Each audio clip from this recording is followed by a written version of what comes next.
بسم اللہ الرحمن الرحیم۔ دنیا کی پہلی خاتون اور پہلی بیوی اور تمام انسانوں کی ماں آپ حضرت آدم علیہ السلام کی زوجہ تھی۔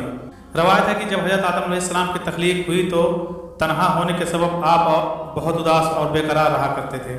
ان کی افسردگی و اضطراب کو دیکھ کر ایک روز خدا تعالیٰ نے اس وقت جب کہ حضرت آدم علیہ السلام سو رہے تھے ان کے بائیں پہلو سے ایک پسلی نکلوائی اور اس سے بی بی حوا کو تخلیق کیا۔ یہ پسلی نکالنے سے حضرت آدم علیہ السلام کو کوئی دکھ یا تکلیف محسوس نہ ہوئی۔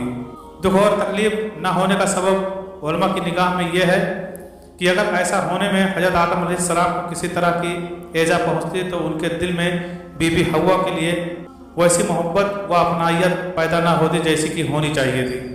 گویا میاں بیوی کے باہمی تعلق کو خوشگوار بنانے اور ان میں ہم آہنگی پیدا کرنے کے لیے مرد کو عورت کی تخلیق کا سبب بننے کے باوجود کسی طرح کی تکلیف سے محفوظ رکھا گیا۔ آپ کا نام حوا رکھا گیا اس لیے کہ آپ کو ایک زندہ ہستی سے پیدا کیا گیا تھا۔ حضرت ابن عباس رضی اللہ تعالیٰ عنہ کا خیال ہے کہ آپ کا یہ نام رکھے جانے کی وجہ یہ ہے کہ آپ ہر آدمی کی ماں ہیں۔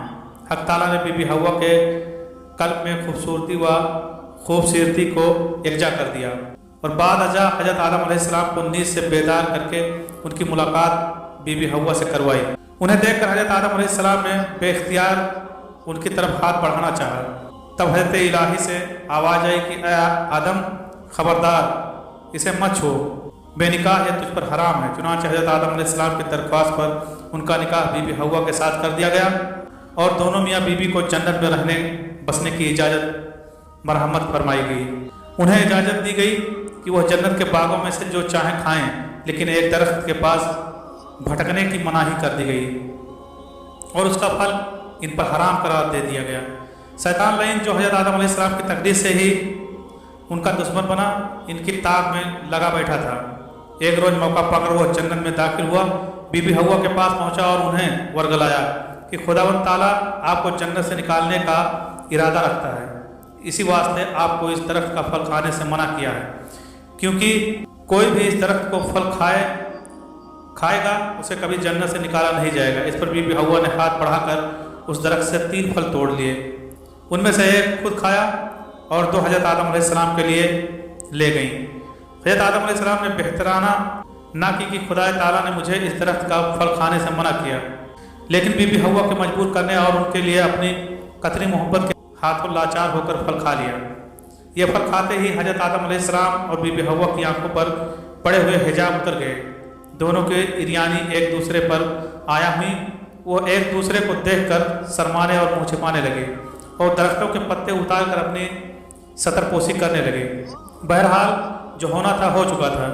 اس تقصیر پر حضرت آدم علیہ السلام اور بی بی حوا کو جنت سے نکال کر زمین پر اتار دیا گیا اور جدائی کی سزا دی گئی۔ حضرت آدم علیہ السلام کو سراندیپ موجود سری لنکا میں اتارا گیا، جبکہ بی بی حوا کو جدہ میں نازل ہوئی۔ حضرت آدم علیہ السلام زمین پر آنے کے بعد نہایت شرمسار اور افسردہ تھے۔ پھر حضرت حوا سے علیحدگی نے بھی سخت پریشانی میں مبتلا کر دیا تھا۔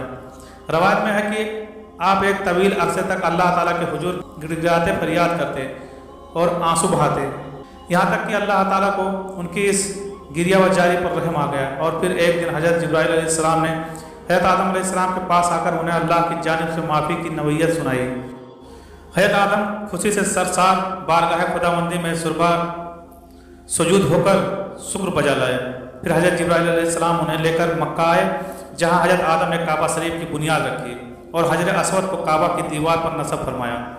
پھر اس کے گرد طواف کیا۔ طواف سے فارغ ہو کر حضرت جبرائیل علیہ السلام انہیں جبل عرفات پر لے گئے، جہاں حضرت حوا تشریف فرما تھی، لیکن طویل عرصے کی جدائی اور حالات نے بہت سے تغیرات پیدا کر دیے تھے، چنانچہ دونوں ایک دوسرے کو پہچان نہ پائے، جس پر حضرت جبرائیل علیہ السلام دونوں کا تعارف کروایا۔ چونکہ جنت میں واپسی ممکن نہ تھی، اس لیے حضرت آدم علیہ السلام کو حکم دیا گیا کہ اب وہ اسی زمین کو آباد کریں، یہاں کھیتی باڑی کریں، کر کے اپنے لیے رزق پیدا کریں اور اپنی اولاد سے اس ویرانے کو بسائیں۔ حکم الہی کی تعمیل میں حضرت آدم علیہ السلام اور بی بی حوا زمین پر زندگی گزار رہے تھے اور اس وقت کا انتظار کرتے رہے جب خالق حقیقی کی طرف سے واپسی کا اذن ہو۔ حضرت آدم علیہ السلام اور بی بی حوا نے اپنی اولاد کو اللہ تعالیٰ کی اطاعت اور دین حق پر